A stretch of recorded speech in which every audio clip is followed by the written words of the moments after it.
Clicking live. Yes, let's be serious. TikTok, time to rock. Good evening, good morning, good afternoon to everyone who's watching from all over the world. It's your friendly neighborhood philosopher here, D Wood. With me now, AP, the Batman to my Robin. Yes. Yo, how you Yeah. doing, AP? Good. Assalamu alaikum wa Hey, rahmatullah. did you want to check out? Did you want to try out your new sound effect machine, or Oh were you? yeah. Or was I that a wanted secret? I wanted to do that. Yeah, no, I have this new sound machine, this new soundboard where I play all kinds of wonderful things. I didn't really have much time to set it up yet, but I put a bunch of sounds from the medical doctor in here, like this one. I'm a medical doctor. Like, No, we did have a technical issue when you just tried to do it right before we started, and then you couldn't hear me after you did it. Do you hear me? yeah, I hear you. It works now. Okay. Yeah, it works now. So you have the sound effects machine that you can just add regularly. Yeah, I have this. What the hell? I mean, Does it Hey, sound good? it's a Christian show, and you've got Sheikh Oh, Yasser Qadi and his foul mouth. Hey, you need to get that. Actually, I need to get one of those. I want the clip of Yasser Qadi. David Wood is such a disgusting individual, blah, blah, where he goes on that long, like 2-minute rant, like Yeah. a thesaurus. It was awesome. Like if you looked up evil in a thesaurus, it was like he just read it all about yeah. me. Noxious, ultra crepidarian. Oh, right. I So, could good. put the narrative has holes in it in there too. I still need to do that. Yeah. All right. Before we get started on our stuff today, we got something going on tomorrow. You want to tell everyone what we got going on tomorrow on your channel? You're talking to me, yes. No, I'm talking to my Aunt Maple. Hey, Aunt Maple, what do we got? What's the live stream for tomorrow, Aunt Maple? Anyway, go ahead. How can you talk to her when she's not even listening? People are saying you need to add a Sir White Meat sound. Sir White Meat. There's all sorts of stuff. You can have all kinds of awesome stuff. Yeah. You're sick. You are sick. Yeah, no, tomorrow we are going to have tomorrow night we're going to have a live stream with you, Robert Spencer, and me, where we are going to respond to Mohammed Hijab and Ali Dawa, who published a video just to explain for 15 minutes how much they are scared of Robert Spencer and Brother Rashid, and how they feel very insecure to sit down and have an honest discussion about Islam with these two people. And we want to react to that tomorrow. Yeah, it's funny. So they were supposed to be, it's the what are the initials? PBD podcast. Yeah. PBD podcast wanted to have, we'll talk about all this tomorrow, but they wanted to have, at first they wanted to have Robert Spencer and a Jewish guy and Mohammed Hijab on a live stream, and then they tossed Ali Dawa into the mix, and then they tossed Brother Rashid into the mix, and all of a sudden Mohammed Hijab and Ali Dawa posted a video. Oh, they're trying to set us up. And it's so clear that they knew they were about to get schooled, because with Robert they would have said their objection to Robert would have been but you don't know Arabic, haha. But Rashid would have destroyed them on the Arabic, so they knew they knew that would have been a bad combination for them, and so they ran like cowards. And so anyway, we're gonna be talking about all that tomorrow. So today I wanted to go. A video popped up. It popped up a couple times. I finally clicked on it, but it's the testimony video of some guy named Kareem. Not familiar with him, but the video's been getting tons of views. It had like 900,000 on the English YouTube channel. I think they said over 1 million on one of their other channels. I don't know what their other channels are. The channel's called One for Israel. I think it's a Christian channel because it's a bunch of Christian videos. But I wanted to go through this because you and I were talking beforehand. I've known plenty of people who left Islam, converted to Christianity because of dreams about Jesus, and there have been people who had a jihadi background or a violent background or something like that who left Islam and became Christians. But there are also fakes. There are also people who I'm not thinking of anyone who just like completely made up a story about converting. There may be people like that, but I've seen a few people over the years who left Islam, became Christian, and then massively embellished their stories. So I'm thinking here specifically of Ergen Kaner. And I know one other that I was told about. I don't know who he is. I was just told by a Christian pastor, hey, if we had an issue with a guy that we had give a testimony, and later on we found out that some of the details were not true. And so with Ergen Kaner, it wasn't like they'll call him on the Muslim channels like fake ex-Muslim and so on. The issue wasn't that he was never a Muslim or anything like that. It's that he made up this story about his background and how he was coming to the U.S. as part of this youth jihad movement and so on. And then it turned out that it was not. The facts were massively refuted. I mean, his story was massively refuted by some facts that came out later, which is weird. I heard about some other Turkish guy, I think, who was kind of like revealed as a fake ex-Muslim because his background like didn't add up at all. Was his name Ridvan? I think something like that. I don't know. Apostate Prophet. Yeah. No, some other guy. I don't know. He was a Jew. He was always a Jew. He's paid by Mossad to say he left Islam. You see, today they are talking about Israel again. Anyway. Yeah. So anyway, I started watching this. Video about Kareem, and it's interesting because again, everything he's saying, I can think of examples where those things happen. But at the same time, if you were to make up a story, this is the kind of story you'd make up. So we're going to go ahead and go through this, and if anyone knows any details and so on, because I basically don't want to share a bunch of stuff and pass a video around. It's a weird situation because generally I would trust someone until I have a reason not to trust them, and I don't have any reason not to trust this guy. But just with the couple of instances I've seen in the past of people embellishing stories and so on, makes me a little reluctant to share things without getting other people's perspectives on them. And yeah, so if we can expose AP for being a fake ex-Muslim, then yes, that's true. We can expose everybody. That's true. All right, so you ready to go through some of this? I am always ready. You should know this. All right, so let's get Kareem up here. When I was a kid, my mom used to pray for me and say, Kareem, may I see you a leader one day, coming with victory for Islam, or a leader who is coming back with death. They even got the Allahu Akbars. But you see what I mean? Like right off the bat, like if you were to make up a story about your violent past, how you're raised and so on, that's what you would do. And yet, I mean, I've actually seen videos of indoctrinating young people like that. And especially in certain areas where they're glad to raise kids specifically as jihadis and so on. So... Yeah, David Wright here immediately trying to discredit somebody's personal story. Like, no, I am supposed to be the only Christian who converted and who is legitimate. No, it's this weird situation where, like, just a couple of examples ever of someone giving a fake story, and now like the radar goes on as soon as anyone's telling a story. Wait, again, I have no reason not to trust this guy or think that he's telling the truth. So I just want other people, other, especially if anyone actually like knows him or has heard about him before or something like that and has any background. Yeah. I saw some people in the comment section say that One for Israel is a Messianic Jewish channel. Oh yeah, that makes sense. That would make sense why they're called. Wait, what's this? Why is AP still running from debating Professor Dizzle? Is he scared that he'll get humiliated and have no other choice but to convert to Christianity? No one's running. No one's running here. Yeah. You're finished already. Look at me. You know you're done. Powerful. Thank you. Someone needs to snatch that machine for you before you start abusing it. This is too much fun.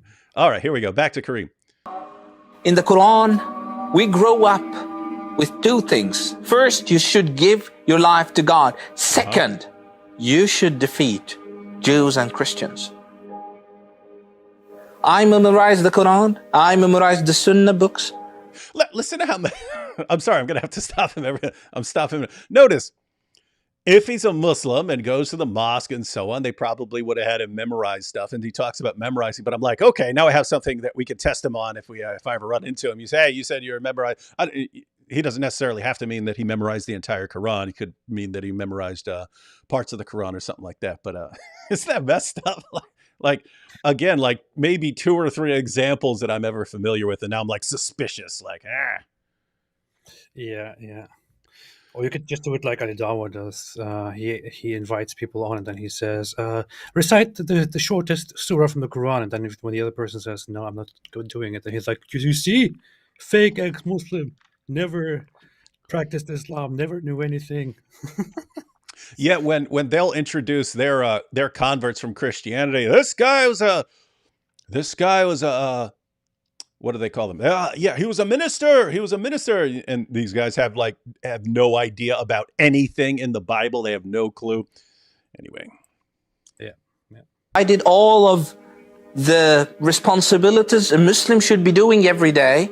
My daily life was always built and centralized around Islam. Hey, little side note: do you know where's Fareed from? I've never been able to tell if Fareed actually has an accent or if he just speaks in a really condescending voice. But this guy kind of reminds me of the cadence of Fareed. Fareed is from Bahrain, I think, which is a very tiny country in the Arabian Peninsula. Does he have an accent, or is that just his condescending voice? He does have an accent, and I'm not sure how his English developed. If he lived somewhere else for a while, or whatever the background is. But he does live in Bahrain, and he is from there. So okay. It's Hmm. a little bit weird. But that said, it's not just the accent. I would say you can listen to lots of other people who also have Arab backgrounds and Arabic accents, but they don't necessarily sound like this. That's what I mean. I normally wouldn't want to make fun of someone for having an accent or something like that. But so when I talk like this and I'm imitating Fareed, I always thought he just talks like this to the infidel, like this condescending. You're all inferior to me because I'm on the hawk and I got the hikmah. You know what I mean? He always, he's like, I know everything, and tells people they don't know anything at all. And that's why I talk like this. To me, Fareed's accent sounds like a posh Scottish person. That's what I mean. Like, I can't figure out what it is. I can't figure out what that. Can you do a Scottish accent? Huh? Scottish? Yeah. If it's not, no, just like from Braveheart or something like that. And then there was Mike Myers on SNL. If it's not Scottish, it's crap. That sort of thing. Yeah. They may take our lives, but they'll never take our freedom. I'd have to practice. I haven't practiced the Scottish accent. I could get it. I could crush it though. All right, ready? There was a show with old people that I used to watch. Seeing. I only watched a few episodes. It was very terrible. It was a Scottish show. That's the only thing I know. Beanie Baby here. This is before your time, but Steve Martin and Dan Aykroyd on SNL used to do these characters where we are two wild and crazy guys. That's right. It actually they do. Fareed does kind of sound like that. Anyway. Yeah. Let's see. John H here said, if the Jews can get fun actors as AP and the Dizzle, then I'm all in. Yeah, that's cool. Yeah. Fun actors as AP. Yeah. All right, here we go. Why you keep interrupting this guy? I don't know. I was dreaming of that day until I got this fantastic opportunity when the Americans attacked Iraq. 2002, 2003, this was a big fight. And I said to myself, this is the moment where I will give my life to God. I was dreaming with this phone call that would come to me and this man who will help me to let me go and fight the infidels. So he's apparently on some list of people that you would call to go do a terrorist attack. And he's saying he's waiting for the call. Does that sound right? I guess so. I don't know. Like. I don't exactly know, but I don't know. He does have kind of a strange vibe, or I don't know how else to put it, but very, very dramatic and especially with seemingly. all the background music blasting, Yeah. I don't know. like machine gun fire in the background and so on. Yeah. All right. And this call has come, and in that day, So the the phone man told me, I'm sorry, Kareem, the operation has been cancelled. Bye. Yep.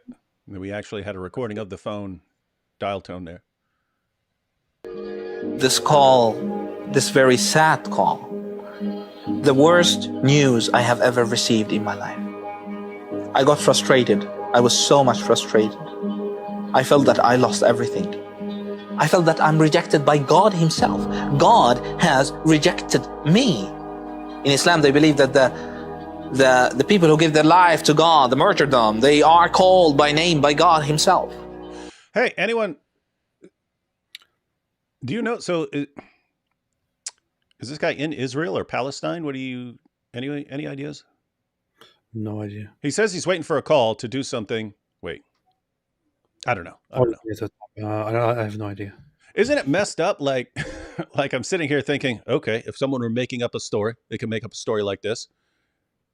But again, at the same time, I know that there are people who are raised like this and that these things happen because I've seen these over and over again. So it's like, it kind of sounds like a caricature of a terrorist, but lots of the videos I've seen of the people who are raised as terrorists would sound like something, would sound exactly the same. I don't know. All right. It's very hard to make to say anything about this right now. I don't know. Hey, people have been talking about accents and so on in the chat, and they've been talking mostly about Scottish. Anyone familiar with this particular accent? Hey, you're saying just listen. No, okay, well, just listen. Gosh, be calm, man. Who said that? Who People said are saying, that? just listen. Just listen. I'm saying, Or why use the it. music? Why the music? Because that makes it dramatic. Guys, quit complaining. So for me, I was not called. After all the prayers, after all the fastings, after all the things I have done, I'm not called. This is a disaster. I started to disappear.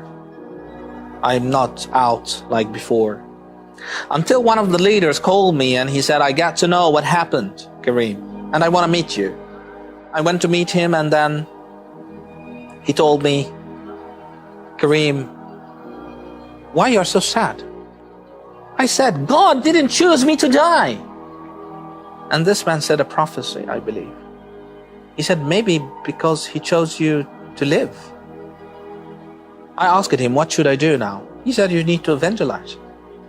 I started to evangelize like never before. I was everywhere, even on TV. In the first days, I was getting tens to Islam. But then the problem that I was not satisfied. There was something always missed, something is not there. Here was my first problem, because when I went to study with... What are you grinning at? Maybe this is Christian Prince putting on a role and trolling. He doesn't sound like Christian Prince. So your theory is exposed.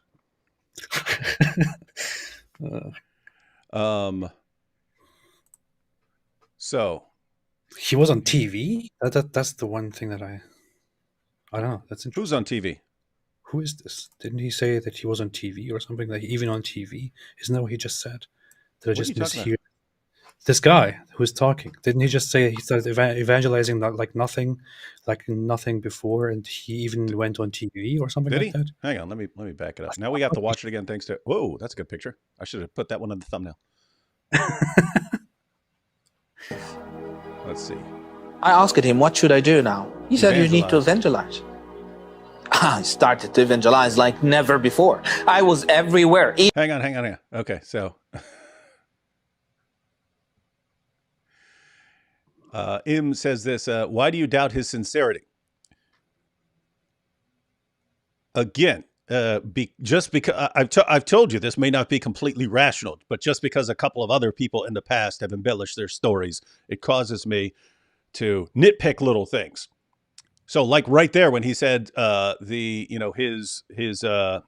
guy above him in whatever terrorist or jihadi cell that he's a part of, tells him the mission's been canceled, and he's upset because he wanted to die as a martyr. And then he says, why?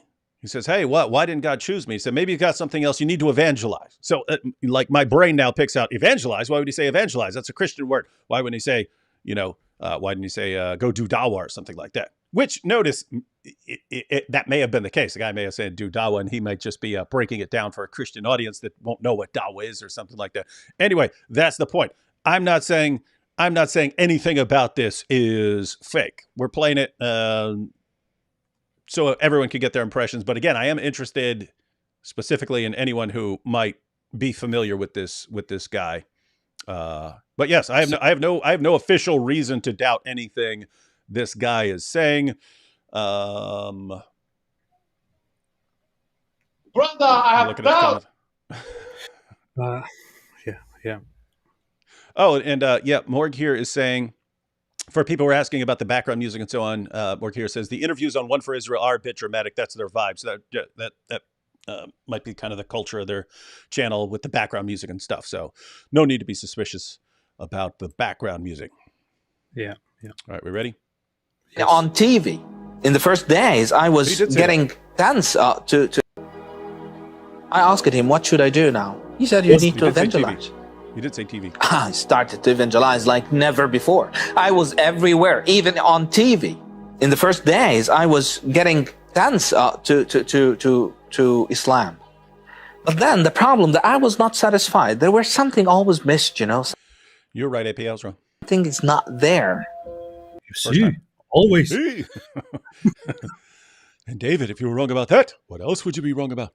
Here was my first problem, because when I went to study with Muslim apologists, 80% of what they say is about Christians. Look how they wear, look, they are without hijab, look what they say. Only 20% about Christianity. And this 20% was not fair academically, because when you want to interpret one verse in the Quran, you need a lot to do. You need to read Asbab al-Nuzul, the reasons, you need to read the commentators, and you read to have basic knowledge of how to interpret. But when he was interpreting... See, that... No, now that just went in his favor. He said commentaries. I'm like, why didn't he say tafsir? But he said Asbab al-Nuzul, which would... Okay, all right. So, yeah. The Bible, he was just saying, look, Jesus here is saying this and that. It was too obvious to be true. Too obvious. I said to myself, okay, now I need what I call the Christian tablet. So in another way, I want summary of the faith. Like doctrines. Tell me the doctrines. We believe in 1, 2, 3, 4, so we know what is wrong with that, which is easy to do, and then we evangelize these Christians. We do da'wah to them. I tried. I searched around. It was very hard for me to come with something that I can understand. What'd you say? Why does he need that? The Quran already tells you what Christians believe in. The Quran says, and Allah will say to Jesus, did you tell to the people, take me and my mother as deities besides Allah? And Jesus will say, no, I would never do such a thing. So why would he need to go and ask Christians what they believe in? Just take what the Quran says. The Quran tells you. Look at this is messed up. As I said, I keep laughing at his accent now, and I never do that. He sounds sincere, but y'all got me too. That's what guys. Keep in mind, I've said this is a problem in my head since we started. Right? It's like because with the Ergun Caner story, that was when I was starting out. He was one of the popular ex-Muslims. In fact, he was one of the only ones back then. I'm talking before Nabil became a Christian. There were Ergun Caner talks and so on like that. And I remember sending one of them to Nabil saying, hey, check this out. This guy's an ex-Muslim and so on.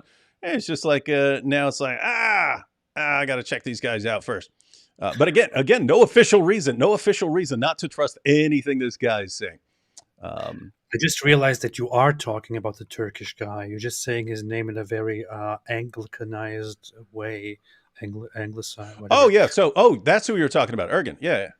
Oh, do you know the name Ergun? His name would be Ergun Caner in Turkish. So it's very when you say it in that way, it's like now I got it. We're talking about the same person. Oh, so we're talking about the same. So notice it appears to be a pretty limited number of people who embellish their stories. So it's probably best not to rush to judgment when someone says, hey, I was gearing my life up for jihad, and then became a Christian. But there are people who are suspicious here. Misty Moore says fake. It's fake. See, which is weird because like if you're putting yourself out there and you're saying you're on TV, there's all this stuff that people could test to go and investigate. So it's like, why would you do that?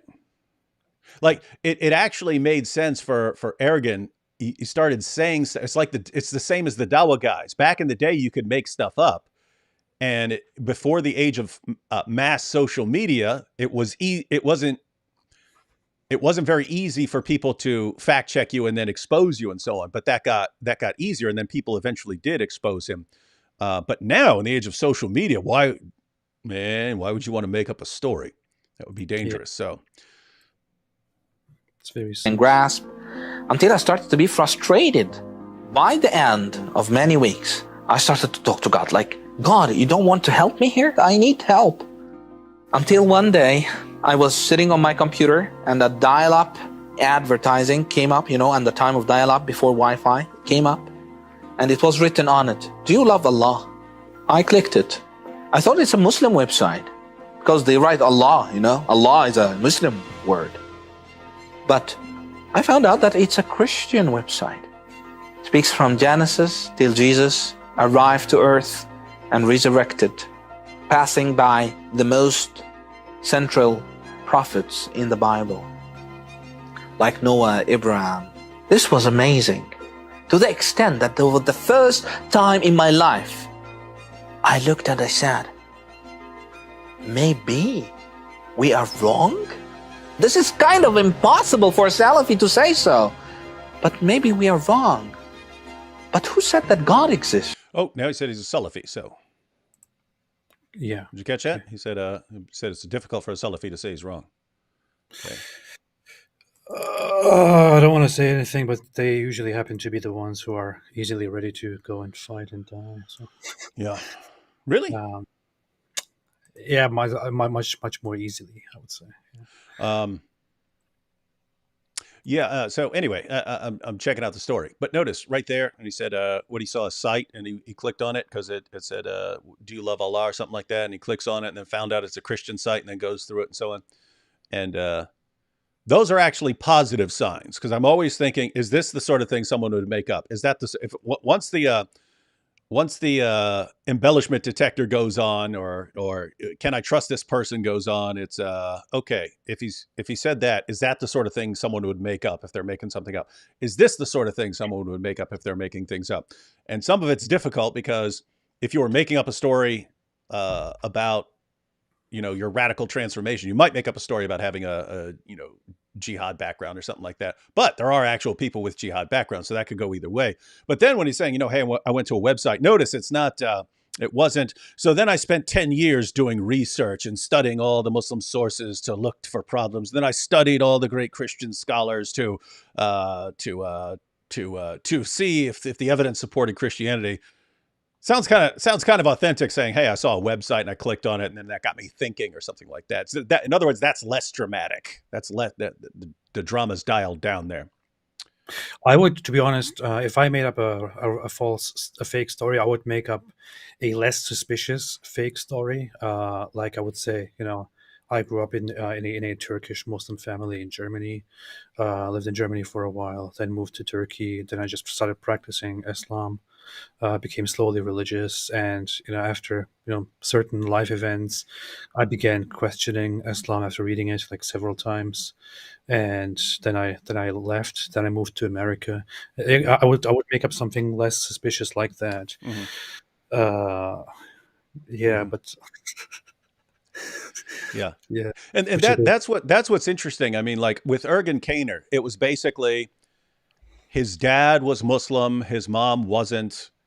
He ended up living with his mom, and he still considered himself a Muslim. And then like in high school or something like that, one of his fellow students started inviting him to church, and he went there and he became a Christian. And that's the story.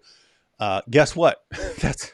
That's fine. You don't need to. And then I was sent here as part of the youth jihad program, and you don't need to make stuff up, guys. Yeah, there are people who went through some crazy stuff, but that doesn't. Don't do it. Don't do it. Don't think you're glorifying God by making stuff up. Yeah. Yeah. Actually, we have some comments from people who are a little more familiar with him then, because that was the first time I saw him. We have here he's Egyptian. I think he learned English later in life, hence the accent. I don't have any problem with the accent. I was just wondering mainly where it's from. They're saying Egyptian. He has a testimony in Arabic, and it sounds more natural. He says he talked with Zachariah Boutros. I think his story is pretty amazing.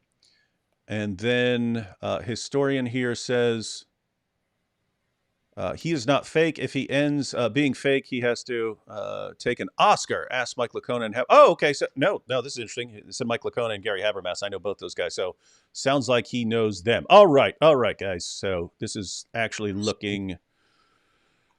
This is looking a little bit better. So your skepticism is misplaced, AP. But guys, notice this is part of the reason. So one, as far as not making up stories, not embellishing your stories and so on. One is it's just wrong to do that. But two, if you're just thinking in practical, if you're not even thinking about right and wrong, you're just thinking about in purely practical terms, when you're eventually exposed, and if you're making stuff up, I hope you are eventually exposed. I'm not talking about this guy. I'm talking about anyone in general. If you're making stuff up, it's good that you're eventually exposed. But then you raise the suspicion level in people's minds when they hear, when they hear a dramatic story, and you heard this other dramatic story, and it turned out to be made up. Then you're like, is this guy making it up too? So anyway, you don't have to meticulously, analyze it and see if it's true or right or wrong. Just do what the Muslims do. They just take anybody, like Sneeko, saying I was a Catholic and I really believe in it. And they take I was the Pope. They would fall for that if some guy says if some guy came out and said some old guy's like I was the Pope. I was the Pope for 10 years and then I converted to Islam. The power I heard the adhan and when I was visiting, so I converted them. Well, alhamdulillah, but it would get millions of views, dude. You should make a shake your booty video like that where you claim to be the Pope or something. Oh boy! All right, that could work. It's not even an exaggeration. It would totally work. Yeah. Let's see here. What is the difference between a cult and a religion? Religion is usually bigger. But a cult, I mean, you could have different definitions of cult, but a cult is normally a weird offshoot of something else, which is why some people say that Islam should be considered a cult of Christianity, because of what a cult does is it takes it claims to be in the same line with something else, but then starts denying or altering some of the fundamental core doctrines. And so notice Islam actually does that. It agrees with the virgin birth and the miracles of Jesus and God and prophets and even that Jesus is the Messiah and so on, but then corrupts the core teachings of the gospel. So yeah, there's not always a clear line because it would be considered religion because it's so massive, but you could view it as a cult. My favorite cult, Jonestown. Jim Jones. That's a cult. But notice that was supposed to be Christian, even though that's another characteristic of a cult. They tend to rally around someone who must not some particular figure who makes all your decisions for you, does all your thinking for you. He typically starts asking for your wives and demanding your wives and daughters and stuff like that.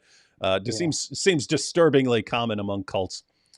Yeah. But yeah, there are cases where you could argue something is a cult or a religion, depending on what definition you're going with. And I started to see that I don't have any evidence for anything. I don't have evidence for Islam. I don't have enough evidence for God himself, which led me to atheism. And when I was Hey, AP, here's your boy. Oh, yeah. Led him to atheism. Let me back this up. You see this? I had no evidence, so I became a dumb atheist. You see? I have evidence for Islam. I don't have enough evidence for God himself, which led me to atheism. And when I was atheist, I did everything you can imagine. And then I was so tired. See that? He did everything you can imagine. That's the only part where my radar goes up and I feel like, okay, that sounds a little bit cliche.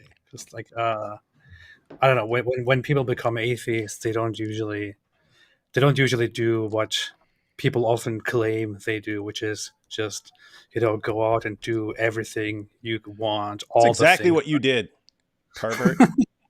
So that doesn't usually happen. But that said, no reason to doubt. I mean, I have no reason to doubt this guy's story. It is kind of a stereotype and a cliche, but it could very well be true that he did. I mean, admittedly, when I left Islam, I did become interested in engaging some of the haram things. like incest. Isn't that what they always say? Like as soon as an atheist brings up anything, what about incest? So ridiculous. With that said, notice you came from a different background that this guy came from. I think it actually might be. That might be more common for the Salafi types, where there's not a lot of like internalizing of morality, as far as like your only concern is outward punishments or something like this, either in this life or in the next life, which are your only reasons for being good. And so if you took that away, I could imagine someone just going off the deep end saying, I can do whatever I want now. But you're right. You and I noticed the same thing. It's like, okay, if I were making up a story, that would be a good thing to toss in there. Then I became an atheist and started committing incest all over the place because there's no morality in atheism. But at the same time, you can see exactly where this guy's coming from. If you started to doubt, if something led you to start doubting, and then you start thinking, why do I even believe in God or something like that, and become an atheist? Okay, why am I following all these rules at all anymore? Because we don't know what he's talking about. He might be just thinking, I went up and started drinking a bunch and partying or something like that. You just go for the extreme example here, because Muslims often say that. But what you would actually do. I mean, what I did, for example, was to go and enjoy some alcohol, like go to a club. That's why you left Islam. You only left because you wanted That's pork and alcohol. That's it. And after a while, you realize, okay, it's good that it's no longer extremely forbidden, and it's good that you are no longer scared of some very basic things, but it's not really that special. So you just move on. I don't know. Count Booga here says, like Daniel last night. I haven't seen that yet. I was on a plane, but he said, like Daniel last night, man continuously kept trying to call atheists and secular people adulterers, child molesters, and incestuous cretins, yet also said pedophilia was fine with parents' consent. Yeah. He also lied about what he said to IP. He Matt rightly made his notes and said, you are the one saying that a 4-year-old can be, that one can have sex with a 4-year-old girl. And he was like, no, I never said that. And Matt was like, wait a minute, you're lying right now. You did say that. He specifically asked you. We might need to do a live stream on that if someone else doesn't, because no, he totally like, hey, he said, if she starts showing signs of maturity or something like that, that's what he was saying. He denied it. He denied it again after Matt pushed him. So I'm definitely going to post something on that. And I'm also going. That was the main thing that Daniel had going for him, was he seemed to acknowledge a lot of what Islam teaches without trying to cover it up like most of the Dawah guys do. And now he's trying to cover up his own stuff. Not good. Dude. Not a good direction, Daniel. You're losing the one thing you had going for you. Don't be a dishonest, Daniel. Don't join those. Look at this. So wait, did he say this? Said and he also said that Mike agrees with him on children having sex. I didn't see the thing, but I saw Inspiring Philosophy earlier posted a thing. I think he said Matt Dillahunty corrected him or something. Corrected Daniel on this or something like this. And yeah, he said Daniel claimed that IP actually agrees with him that 9-year-old. No, he does not.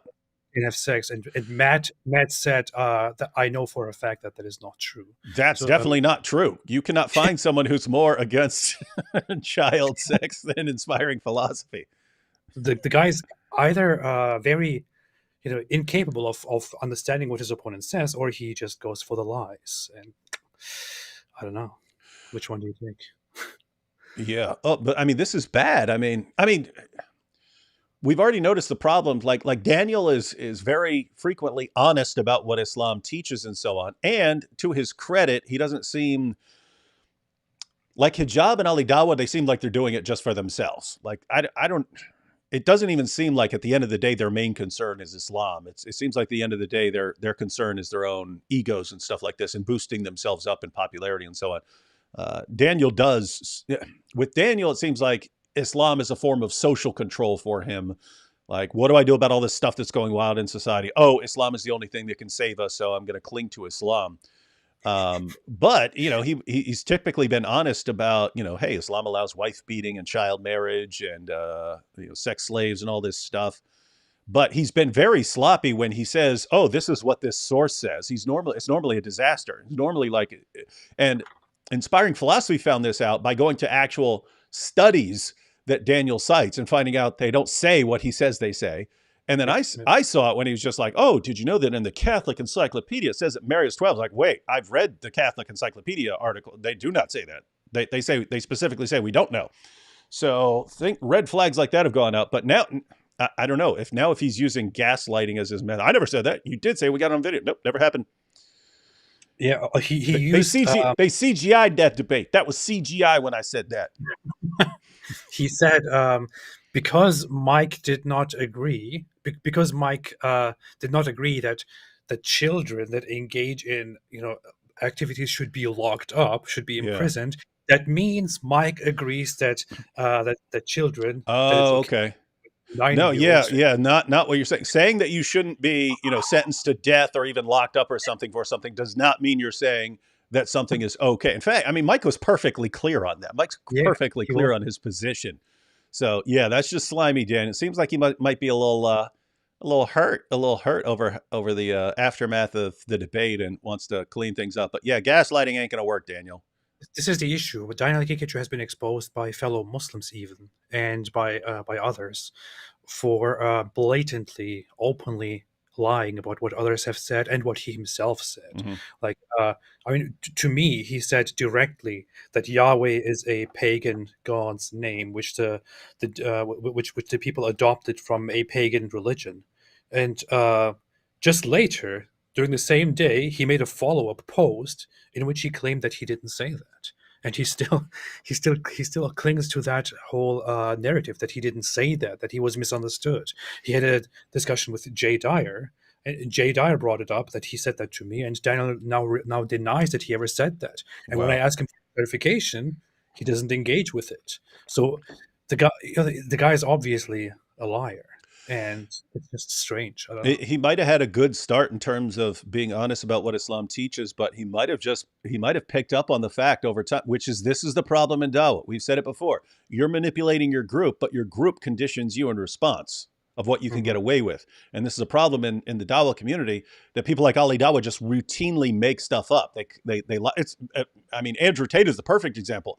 He can completely contradict everything he's ever said and said, "I've never done or said any of that before," or something like that. And his fans will just go with whatever he said, even if it would literally take you 5 seconds to see how he's been refuted. It's just, you don't question him. Matter of fact, this actually fits in with like cult tactics. So the Dawah guys use cult tactics to condition their followers into never questioning or challenging any new thing they say, even if they're contradicting themselves, even if they're lying.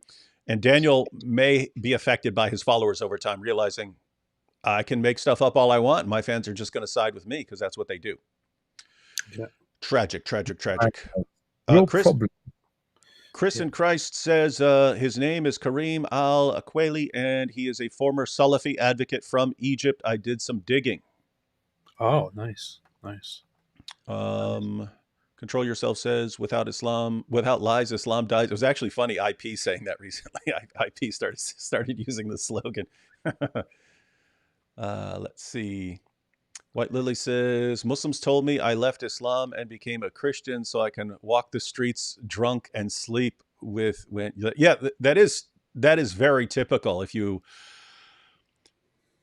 leave Islam, they can never seem to grant the idea that you leave Islam because you don't believe it, or you don't believe there's evidence for it. You believe that Muhammad's a false prophet, or you believe that something else is actually true. They can't grant that. So they have to attribute it to some ulterior motive. And it's built into Islam because Allah does this all the time. It's if you're not believing in Islam, it's because you have some ulterior motive, and not because you think Muhammad is obviously a false prophet or something like that. And so if you leave Islam, it's because you want to commit incest and be drunk and eat a ton of pork and sleep around, and that's you just you're not a fan of having any concept of morality, and that's why you leave Islam. And matter of fact, it was interesting because when Nabil left Islam, everyone was saying he was getting all these messages. One, you would see messages like, "No, you've always been a Christian. Your family's Christian. You're just lying to make this stuff up." It's like, okay, no, not if you know him. Or you're being paid. You're being paid to convert, and that's why you're doing it, and so on. And with his family knew none of that was true. They knew he wasn't going to convert for money or for anything else. So they had to, like, some of his family members, he told me, think that I'm like a champion brainwasher, and I spent years brainwashing him and stuff like that. Notice they could, which is hilarious because Nabil's one of the smartest people I've ever known. That's kind of a compliment. Yeah, it's like like they think I'm like this genius mastermind, which is partly correct, but it's not going to work on someone like Nabil. But it was just interesting, like that even his family couldn't say, look, you raised him to believe in Islam. You raised him to believe there's all this evidence. He eventually investigated it and thought the arguments were weak and bogus. And he thought the arguments for Christianity were better, especially when he starts having dreams and visions and so on like that. That sort of pushes him to take it even more seriously. But they can't grant that God was guiding him through dreams. They can't grant that the evidence pointed to something else. They can't grant that there are problems with the arguments for Islam. So it always has to be something else. It can't just be, no, you don't have good evidence that Muhammad was a prophet. You have good evidence that he's a false prophet. Yeah. Because what do you say when people have doubts? You say, Brother, I have doubts. oh wait, I didn't include that one. Yeah, I need to update that. Anyway, I'm gonna have to get one of those, and then I'll put different ones on there, and we can just be firing off at all times. Mallow here said, I noticed that too. Daniel is honest like Lippum, but still a liar and weird persona. That's what I find weird. It's like he's like, if you're going to be honest about something, why are you going to be honest about wife beating and child marriage, but then lie about what you said in a video, right? Or lie about what your opponent's views are. Why that stuff? Why the stuff that is like so incredibly easy to just do a quick video check? Don't know. See, stuff that makes me think maybe it is true after all that Daniel Kikuchu is a paid agent who's working to make Islam look bad. I don't know. You could make an argument that any one of these Dawah guys is a paid agent based on what they're doing. Because they're doing a good job, yeah. Beatrice says, David, I know it's off topic, but I would really like to know your view on the Shabbat. Love from Brazil and stay away from Islam. Oh, they used your... Hey, you stole that line from AP. How dare you? Money for that. My view on the Sabbath rest is that we're in it. In it. Let's see. You're watching Netflix.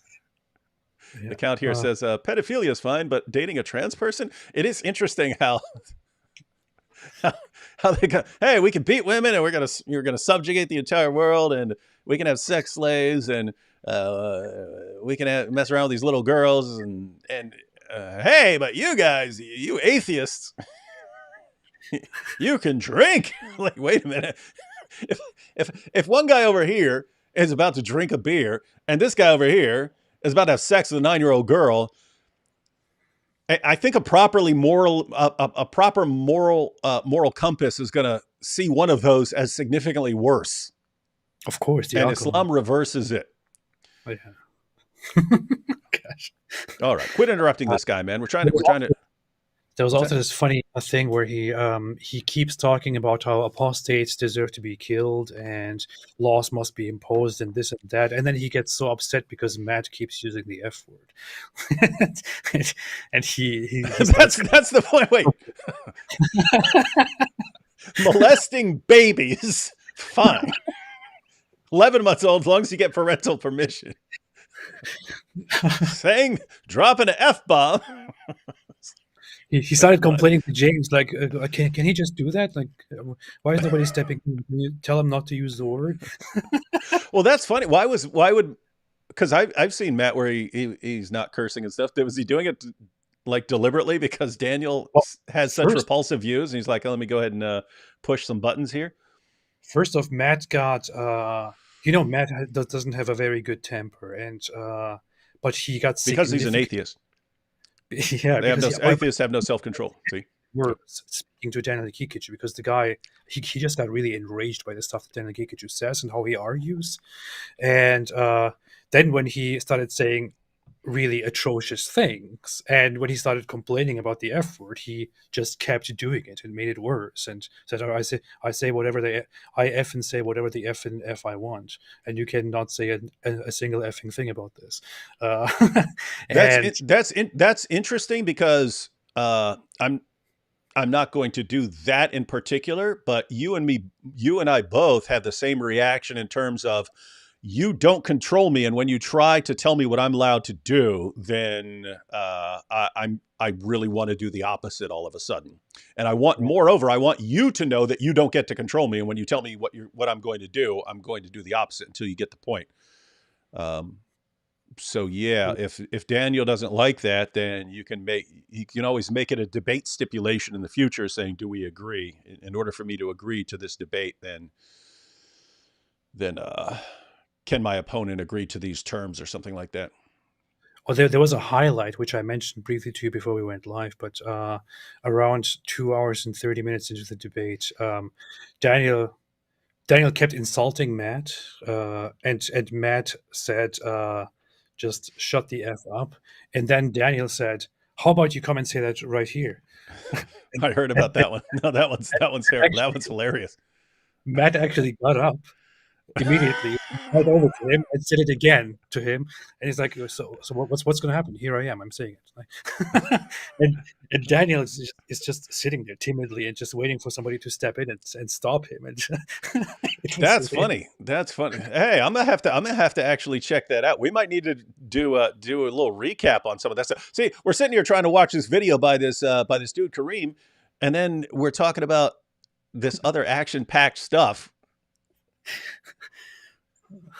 Yeah, we need to check that out. Yeah, we might need to check that out. I don't know. I kind of like that stuff because that's Matt Dillahunty, champion of atheism. But I have to admire the method there of, hey, I'm dealing with a guy with some really, really messed up views that can affect a lot of people, and he thinks he control me. What? I get that. I totally get that. Yeah. This is from Sheikh Boyardee. It says, as a psychopath, I should be a Muslim. I would have great company with Mo. I met Sheikh Boyardee out in California. Yeah, he walked up and he said, greetings from a fellow psychopath. That's always the best way to start a conversation. It's I have often thought about that because people have asked me, hey, what if you had converted to Islam instead of Christianity in prison? I think I would have had a pretty different life from that point on. Yeah. But I don't think Muhammad was a psychopath because he cried too much.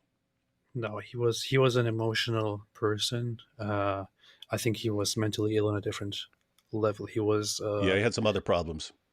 He had some psychotic issues, I would say. And we've talked about in the past, something called it's not considered a mental disorder anymore. Muhammad definitely had some mental disorders, but there's what's called a dissocial psychopath, which used to be in the DSM, but isn't anymore because it's not an actual mental disorder. That's where you start adopting the behaviors of a psychopath so that you appear in certain ways as a psychopath. Like people have pointed out, hey, look at all this stuff Daniel talks about with killing and beheading people and all this stuff. And is he a psychopath? No, it seems like he's just adapted those views. But anyway, the classic examples like someone, joining the mafia or joining a gang or something like that, where they're not a psychopath. They weren't born a psychopath, but because those behaviors are adaptive, killing and so on, or whatever you need to do, that you start becoming more and more like someone who appears to be a psychopath and so on. So I think Muhammad is like that, just by thinking that he's getting revelation saying he can go around slaughtering people all the time, and then his followers just continuing to agree with whatever he said. Yeah, some of the stuff he did looks and would make you think that if you didn't know anything else about him, you didn't know about the times he cries and how emotional he was and so on, you just saw certain things he was doing. Hey, this guy's a psychopath. This man has real problems. Yeah. I gotta smash that device when I see it, man. All right. All right, we've been chatting for like 20 some minutes. All right, let's go. Because I started to feel that atheism is not an alternative. That's and true. inside me, I feel that there is. You hear that? Why did I stop it? Let me go back. Stop pausing. He's just, I like it that he's wrecking atheism, talking about how repulsive you guys are. Who said that God exists? There we go. And I started to see that I don't have any evidence for anything. I don't have evidence for Islam. I don't have enough evidence for God himself. Which led me to atheism.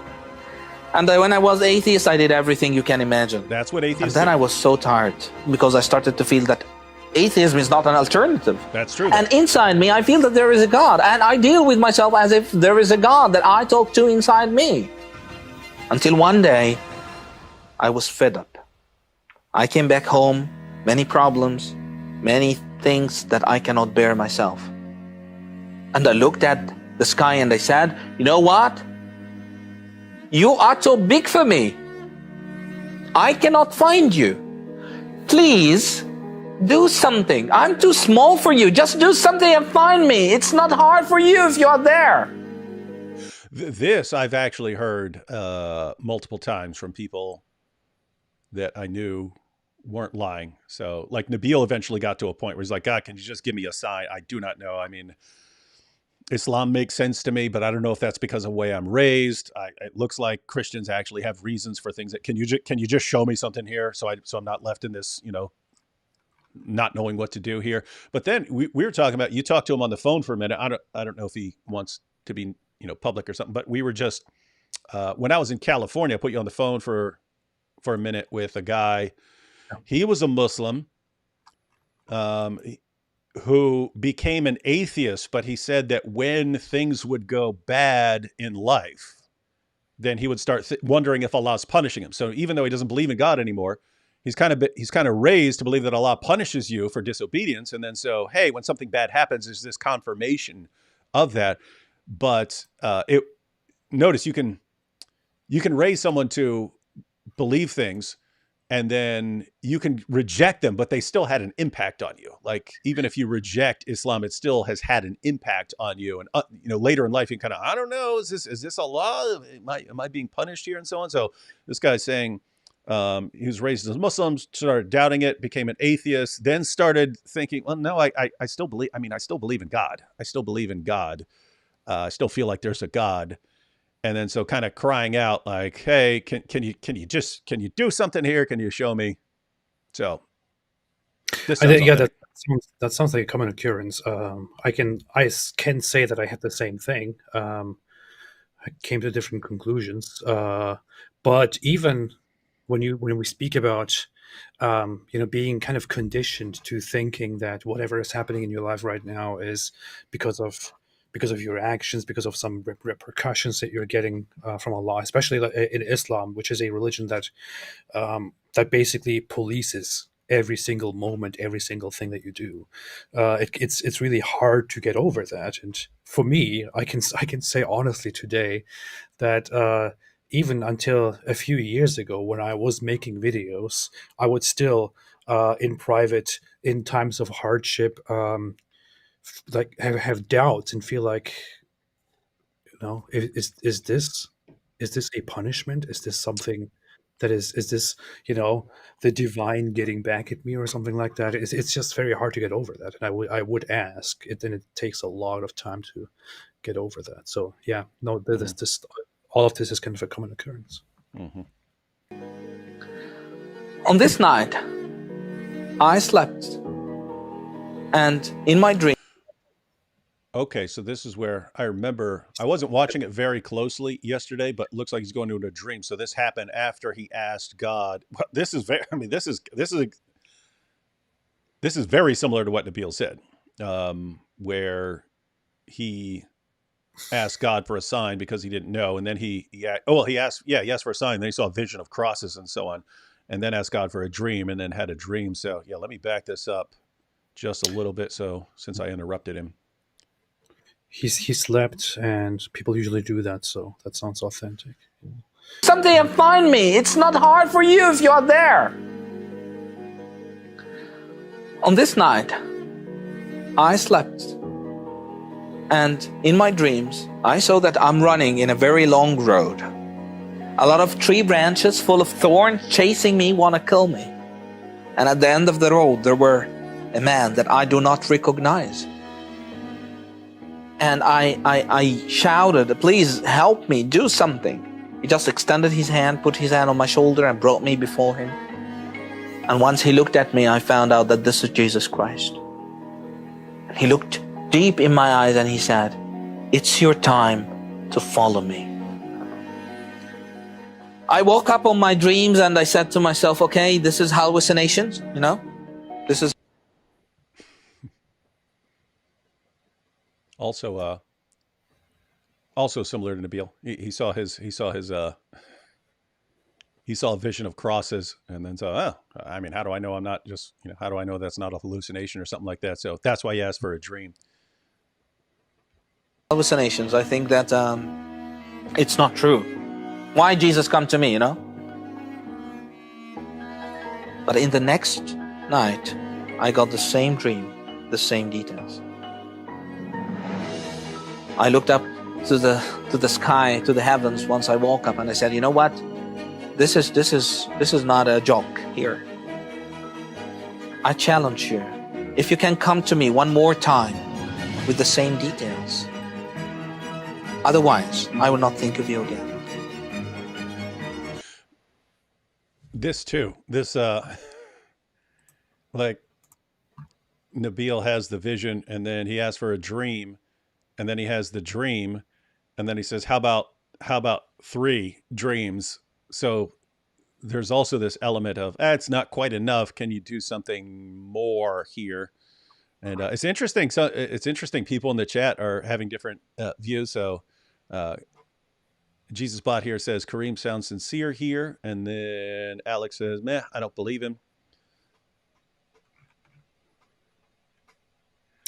And Alex says, Christians want to believe him. Hey, Alex, I don't know if you've been paying attention. I'm the one who said, yeah, there are people who make things up. So why don't we take a closer look at him? And we've pointed out repeatedly, hey, this sounds like something that someone could make up if you were making up a story. But there are people who have those experiences. And so there are people who have been through that stuff. And we've pointed out where this sounds authentic here. And it's been pointed out some people who did a little background on him. And he's apparently known by Gary Habermas and Mike Licona and Zachariah Boutros and so on. So, yeah. But at the same time, I get looking at this saying, I don't know this guy. He could have made this up. So that's true. I thought that he would never come. But he came. And this time he looked deep in my eyes and he said, didn't I tell you? Didn't I tell you? It's your time to follow me. I woke up while I cannot believe that this is true. I cannot believe that God is so loving. God is so amazing. God is so open. He didn't care that I'm challenging him. He was not feeling attacked. He was not feeling insulted. He was feeling that I love this guy and I want him. So he just came to me. I didn't wake up as a Christian, but I woke up as a man who's seeking the truth and knowing one thing, that this Jesus Christ is more than a prophet. This Jesus Christ is not what we think that he is. I was lucky to find someone to help me with that. And after 3 years, I got baptized. That's interesting. He said 3 years. So he has these dreams and so on. Says he didn't wake up as a Christian, but he was on the path. And he said 3 years later, baptized. In the name of Father. What are you grinning at before I harshly rebuke you. We're listening to a story here. And you're like, oh, I just thought of something funny. What? What are you laughing at? Nothing. I'm going to say a few things about this when he's finished with his words. Yeah, because you always have to nitpick everybody and Yeah. tell people to become atheists. Genesis 50:20 says Nabil's mom was a Muslim missionary. Her mom was a Muslim missionary. His dad, a Pakistani staunch Muslim. And yet the Muslims say Nabil was never one. Yeah, that's what's funny. I mean, I get it if you say there are those who say, he was an Ahmadi or something like that. He was an Ahmadi and therefore he wasn't a real Muslim, which is crazy. If you look at Muhammad's definitions of Muslims, Ahmadis fit the criteria. They have a different view of end times. They say, they believe that someone came after Muhammad. Yeah, all Muslims are supposed to believe in someone after Muhammad. You're supposed to believe in the second coming of Jesus. Ahmadis have an admittedly weird view that this already happened, that Jesus, the second coming of Jesus was this guy, Mirza Ghulam Ahmed, and so on. And if you want to say having a weird view of end times means that you're not a Muslim in spite of everything else you're doing, they believe in the 5 pillars and the 6 articles and so on. If you say that means you're not a Muslim, I don't think I've ever met a Muslim, because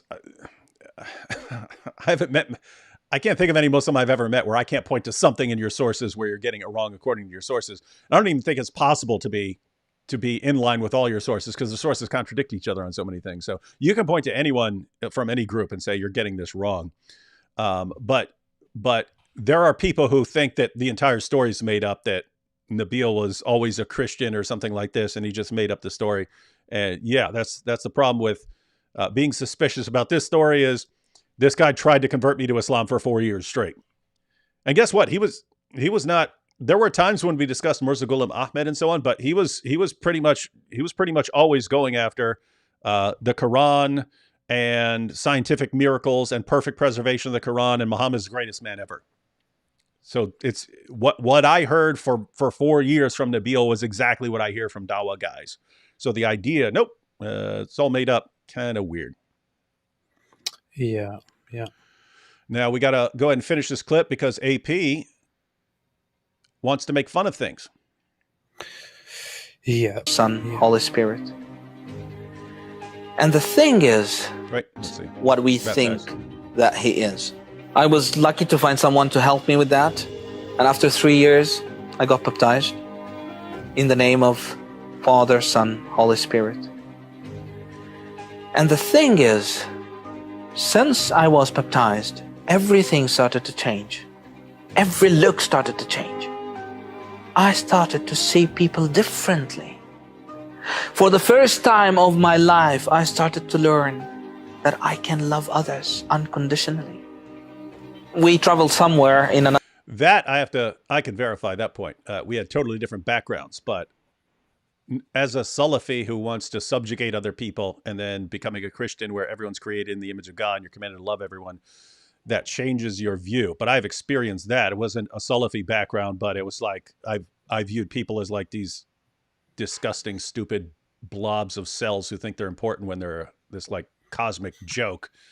And then, yes, that changed when I became a Christian. So here I can actually see something similar. So I viewed people the way all atheists view people. For the first time of my life, I started to learn that I can love others unconditionally.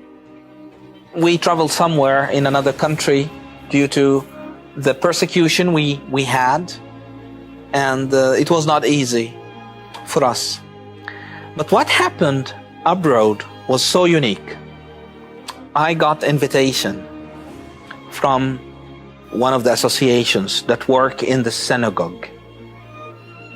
I accepted the invitation and I went for the first time in one of the halls of the synagogue. This is interesting. Went to a synagogue. So is he talking like a messianic? I guess so. That's interesting. It's interesting that he's Egyptian, left the country, and went to a messianic. Let me rewind this again, because I don't know what he means by. Does anyone else know? Like I know that this is one for Israel, so this is messianic. But is he talking about a messianic synagogue here? I accepted the invitation, and I went for the first time in one of the halls of the synagogue. I was invited to be a keynote speaker in one of the events to speak about my testimony and what happened with me. So I said to them, for the first time, I can tell you, God healed me, and I can say that I love you. I love you. God is love, and He poured His love in our hearts. He poured His love in our hearts, and this is what we learned. Amen. Yeah, so I guess he's talking about going to Messianic Jews and going to a Messianic synagogue and learning. That's interesting. Like I'm wondering like why he went there, but that may have been like the tie-in specifically because again, if it's a Messianic channel, then he probably spoke at a bunch of places and spoke at churches and so on. They probably emphasized that for their channel, like how he got in touch with Messianic Jews. Anyway, what were you cracking up laughing about and destroying everyone's concentration, other than for the purpose of distracting everyone from this testimony? I was saying I'm doubting his background as a Muslim because he doesn't have that thing on his forehead that Salafi Muslims very often have, because they rub their foreheads on the floor when they pray to make everyone know that they pray a lot. No, just kidding. Just kidding. Hey, do you put one of those on there for your shake your booty? Oh wait, no, I mean, oh yeah, you should put like the biggest one ever. You should do an entire video, be like a TikTok video, just you. I was asking IP. Me and IP went through a video, and this guy's just doing that. And I was like, "What the heck is he doing here the entire time?" And yeah, IP was like, "No, that's a TikTok thing. You keep pointing to things and so on." So yeah, you can just make a video. I should make a routine video where I just put this giant thing on my forehead to make everyone think I pray a lot.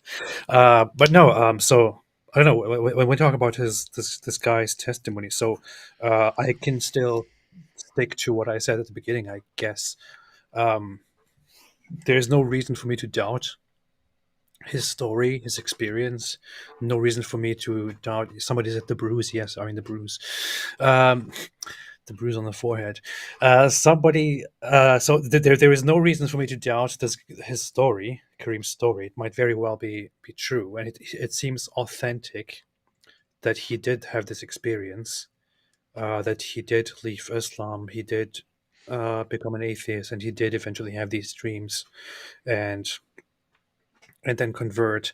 The issue with dreams is that it's obviously a personal experience. It's anecdotal. Nobody can possibly fact check or verify it. The same thing with occurrences when something only appears to you. I mean, even if you said something came from the sky and appeared to me, like nobody else can verify that. It's just your personal experience. Hey, pause that real quick before you continue, because I'm going to forget.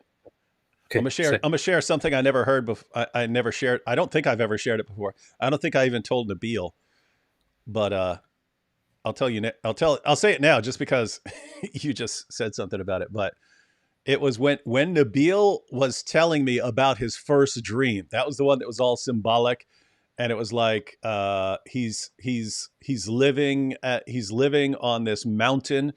And then he zooms out away from it, and he's actually the back of a giant iguana and so on. And he comes to think later, when he's interpreting it, he comes to think that this is Islam. And then he says a giant boy shows up and like smushes the iguana and says, "I challenge you to a duel," and so on. And then the iguana turns and is about to eat Nabil. And then a cricket shows up from the boy and chops the iguana's head off and so on.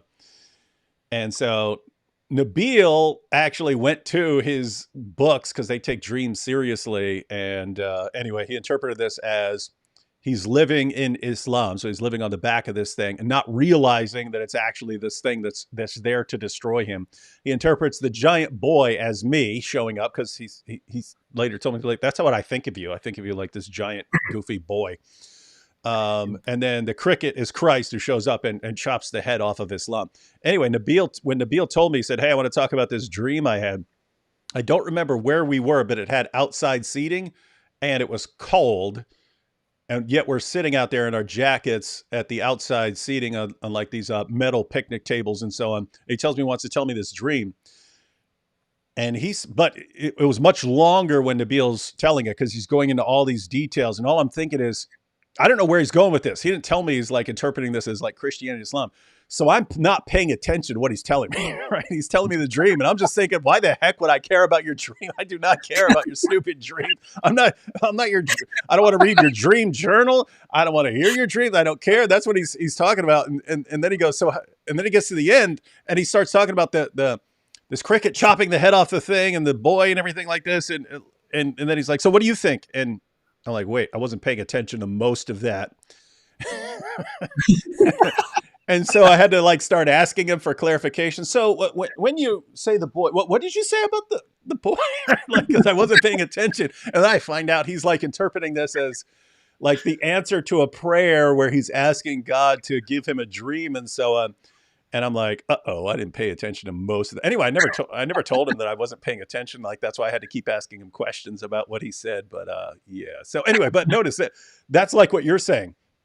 And in fact, even after he told me that he's interpreting this as he's part of Islam, but he finds out it's actually a monster that's there to destroy him. And Christ chops the head off of the monster. Even after he told me that, I was like, I'm thinking in my head, I don't care what you dream. That could be anything.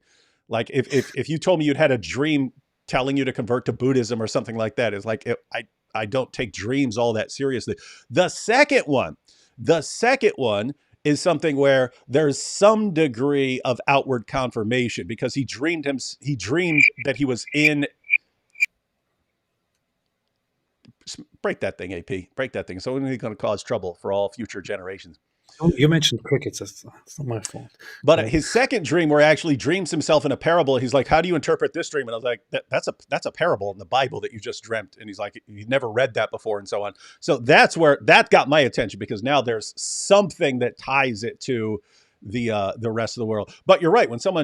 Especially someone who's studying like Christianity and Islam or thinking about them has a dream. It's like, the dream is telling me this. It's like, I mean, I had all kinds of dreams where I'm like killing zombies and stuff. I don't think it's like telling me to kill zombies, like something like that. But culturally, there are people who take that way seriously. And Nabil asked me this, the role of dreams in Christianity. And so, okay, you do have people in the Bible being guided by dreams and having dreams and visions telling them what to do and stuff. So I'm just telling you personally, if it's just a random dream, whatever it's telling you to do, I wouldn't take this necessarily as evidence for something until there's some sort of confirmation of it. But yeah, that is it is biblical, dreams and visions and so on, telling people what to do. So I wouldn't discount that.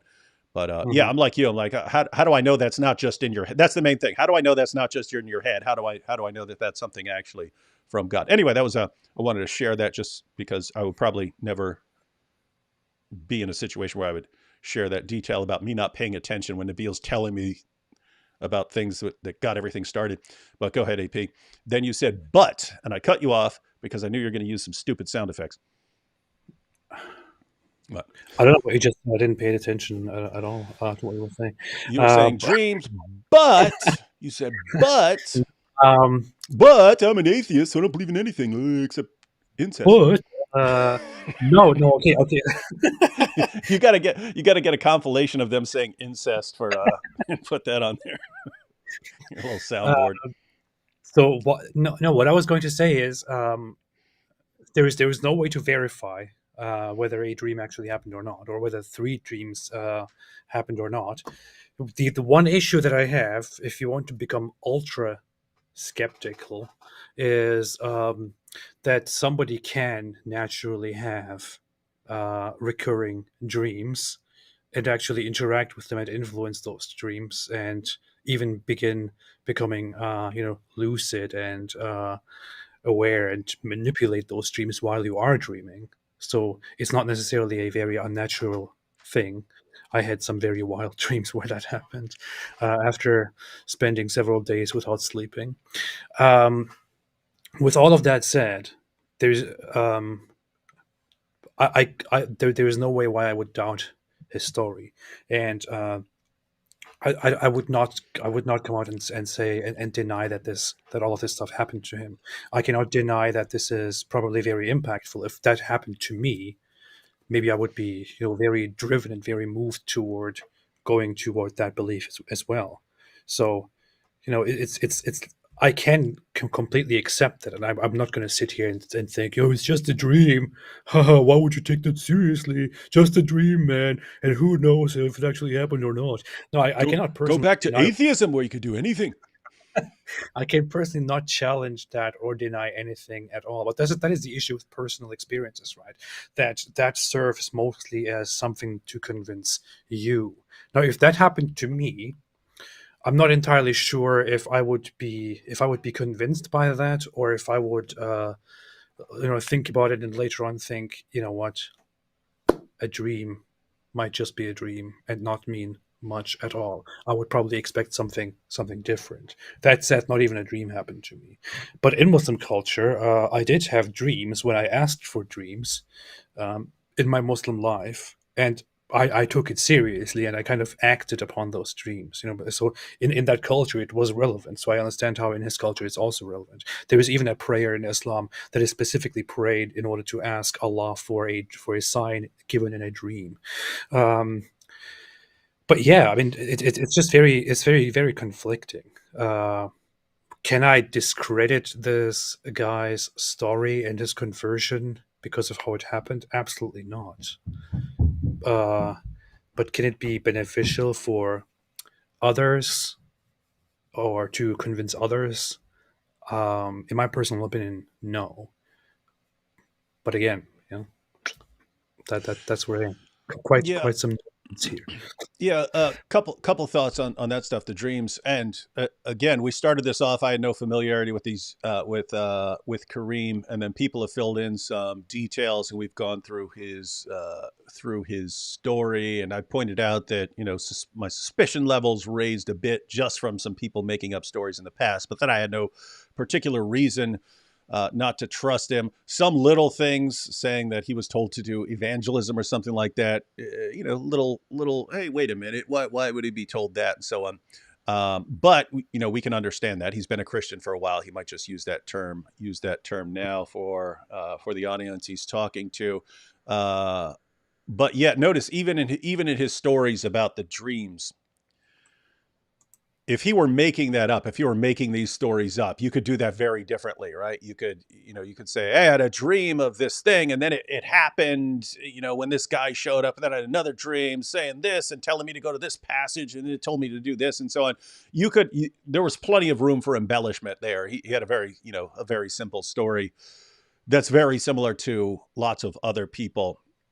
So, yeah, seems authentic to me. I'm kind of like UAP in that. Notice, can a dream come from God? Obviously, but how do we, the outsider, tell the difference between a dream that comes from God and a dream that's just you dreaming, or just a weird dream? A couple of things there, like Nabil's second dream, where he actually dream, like when he told me his dream, it's like that's exactly a parable out of the Bible, and he'd never read it. So there, it's connected to something outside. And I've heard from other people where, like a missionary shows up to a town, and a Muslim comes up to him and said, "Hey, I had a dream about you. I've never seen you before. I had a dream that you came to my village, and here you are. You just showed up. What's going on here?" So there, notice that's actually connected to something outside or verifiable. You can, I think, because there are so many stories like this where people in Muslim countries have some sort of vision of Jesus. I think it can have a kind of like cumulative case, like why are why is this so common that people are dreaming about Jesus in the Muslim world? So yeah, those are basically my thoughts on all this. But yeah, I definitely lean towards taking this as authentic. And Petrus here says, it seems there are more testimonies of people converting to Christianity on account of dreams, especially ex-Muslims, compared to other religions. Yeah. I don't hear a lot. I heard I'm sure that much more often from I heard that much more often from Christians than from Muslims, for example. Yeah, and I'm sure there are dreams going in every direction and stuff, but yes, it does seem very common that lots of times when you hear someone, especially from a Muslim area, becomes a Christian, very common to hear about dreams, some sort of dream or some sort of vision. And when you hear about someone converting to Islam, it's normally, oh, the Trinity was so confusing to me. And then I found out that the Quran's been perfectly preserved. The Quran has all these scientific miracles. So I converted to Islam without bothering to investigate anything. It's usually And then I something studied, like that. but before I did that, I studied all of the religions, all of them. It took me My 2 whole weeks life. to study all the religions. All right. Well, guys, that's before we close out, what are your guys' thoughts? Authentic or inauthentic? Wait, what? How did I put it? How did I put it in there? Fake, real, or fake? Real or fake? What are you guys' thoughts on everything we just went through? You should make a poll here. I think real. You should make a poll. You can do a poll. I can do a poll, can't I? Yeah, you can. I forgot I had this technology. Yeah. How does one do that? You go to your live chat section and then you make poll or something like that. Live chat. Is it fiction or start a poll. Fact or fiction? Depending on the outcome, we will decide if it's fact or fiction. The options are yes or no. Can I change those? Yes, you can. Okay. Hey, do you know that show Beyond Belief, Fact or Fiction? Something like that. No, what's that? With that guy from that old Star Trek movie, Star Trek show host, Fraser something. That show was like, I watched it when I was a child, and it was amazing to me. Recently, I turned it on again just to be nostalgic, and I thought, this is so stupid. All right, I put up a poll, and I will vote. Am I allowed to vote? No. Hey, Jonathan people vote Frakes. really quick. Jonathan Frakes, that's the guy's name. Okay. Jonathan Frakes, that's the guy from Star Trek. Yeah, that's what I just said. He hosted that show, Beyond Belief. That was in the late 90s. Let's see, 87%. Does it tell you how many people are voting? Yep. Oh yeah, 160. All right, we'll let this run for a few seconds just to get everyone. It's funny because the percentage of people who are saying real or fake is roughly like corresponds roughly to my confidence level. Like if you're like, so I lean towards real. Sounds real to me. So you can't be suspicious. But I'm thinking like, David, how confident are you? I don't know, 85, 90% sounds real, but that's what the percentage is actually like. So that's funny. Here's the issue. I vote real, but because I believe that everything happened as the guy says. You know, like I think it's quite likely. I don't doubt his story. So, so the vote is not necessarily about the conclusions, but just about whether the story as he described it actually happened. Yeah, it's basically, is this guy making stuff up? Because someone can do that. And notice, I mean, if you were a horrible, it's weird because notice, you could be like an atheist and be like, I'm going to impress these Christians by coming up with this conversion story. But, you could also be a Christian and think, hey, I could really impress a lot of people if I spiced up my story a little bit. I don't want to tell them some boring story about how I became a Christian. I could come up with this awesome story. So the point is, there are people who would make things up. And so when someone says, hey, this happened, then you might want to take a little bit of a look at it before spreading it around. But that's the thing. Based on everything we've heard from everyone who based on everything we've heard from people who are familiar with him and so on, and who he's been in contact with, sounds legit. And if it's not, may he eventually be exposed. Final polling results here. After 2 minutes, 268 votes, 86% say it's real. Who are we to argue with the majority? Yeah. All right, I think we're all done. AP, for anyone who came in late, why don't you tell them what we got going on tomorrow one more time real quick? Oh yeah, tomorrow we are going to go live on my channel with I forgot his name, with Robert Spencer. You forgot Robert Spencer's name? Yeah, I forgot who I'm thinking of. So Robert Spencer, David, and I will go live tomorrow on my channel, where we will sit down and respond to Ali Dawa and Mohammed Hijab, since they sat down recently and recorded a 15-minute video in which they explain how much they are scared of Robert Spencer and Brother Rashid. And what a bunch of cowards, right? These are two of the biggest. These are two of the. I mean, Rashid is much bigger for the Arabic speaking world. But Robert Spencer, I mean, this guy's one of the original gangsters. He's one of the guys who started blasting away on what Islam teaches about jihad. So before anyone ever heard of me, they heard of Robert Spencer. And so Mohammed Hijab and Ali Dawa had a chance, sit down. Robert Spencer, and in one sense, Hijab and Ali Dawa had an advantage because, like, Hijab and Ali Dawa have been working together for years. You develop a kind of chemistry, you bounce off each other, and so on. Robert and Brother Rashid come from completely different worlds. Like one deals with Arabs, and the other deals with English speakers and so on. And so they wouldn't have that same chemistry. So the fact that these guys just completely ran like cowards, we want nothing to do with that. We want something else. That's I mean, you had an opportunity to expose Robert Spencer and Brother Rashid, and you ran like cowards. My goodness. And not only did they basically admit that they are cowards, they also, while doing this, accused the host, Patrick Bet David, who invited them, of basically setting them up and, being an Islamophobic guy who just, sets up everything to make Islam look bad. Like the guy is not even, he probably doesn't have an agenda. He's just there to actually, make a program and host a conversation. And they just right out just accused him of being in on this plot.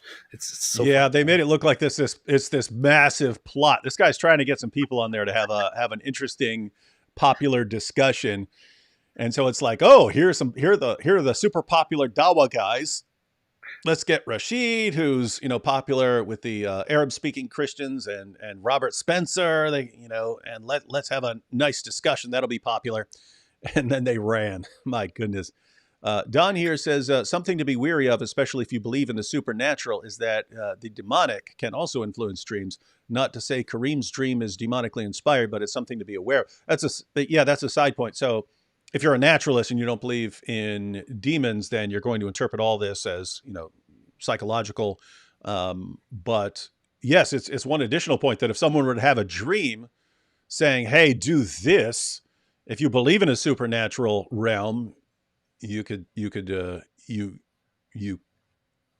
think that, hey, I had a dream telling me to do something, but I don't necessarily believe it was God. I believe it's something like, notice if you had a dream telling you to molest a little kid or something like that, or if you had a dream saying, hey, even if the kid is 11 months old, as long as you get parental consent, you're fine. Like I would not wake up and say, oh, that's a good idea to do. Let me go do that. I would be like, I need to go to an exorcist to get that demon out of me. But remember, Muhammad said that the devil can pose as anyone in your dreams, but not as me. So when you see me, Muhammad, then it's definitely authentic. So if you see Muhammad doing some weird, messed up things in your dreams, like, I don't know, then it is definitely him. Yeah, that's good. That's good to know. So if I see a super pasty white dude in my dream walking around with a little girl and covered in semen, I'd be like, there's Muhammad. Hey, I should prank Robert Spencer tomorrow, and I just want to say this right now to everyone, but not say it to him. He doesn't watch any of this anyway. But I should introduce him as Richard Spencer. Oh, that's messed up. Yeah, you should do that. That'll be funny. Yeah, do that. No one tell him. None of you blabbermouths go tell Robert what AP is going to do. For those of you who don't know, there's a white nationalist named Richard Spencer, right? And people sometimes confuse them. They hear Robert Spencer and Richard Spencer and think it's talking about the same person. Both their names start with R. What's the difference? So yeah. All right. So everyone, be sure to tune in tomorrow, AP's channel, where we're going to show the heroes of Dawa running from an opportunity to completely expose the people that they say they want to expose. And yet, when you're finished, look at me. Look at me. You know you're done. Look at me. And final count here: 85% say they think the story is real. Yep, I leaned in that direction, and it sounds like AP does as well, except AP is limited by his dumb worldview. He can't interpret it as anything beyond, oh, he must have ate something weird that night. Must have had some bad hummus. Maybe he went out to the forest and had some mushrooms. Awesome accent. All right, we'll catch all of you tomorrow. Thanks for watching, and you could check out the video. I think I put the link in the description box if you want to watch the video without all AP's interruptions, or constant interruptions and sound effects. Yeah, the original video is there. In case you want to share it, in case you're interested in the video and you want to spread it around, it's there. All right, we will see all of you guys tomorrow. From Islam. You're sick. You are sick. That's how you finish with "you're sick"?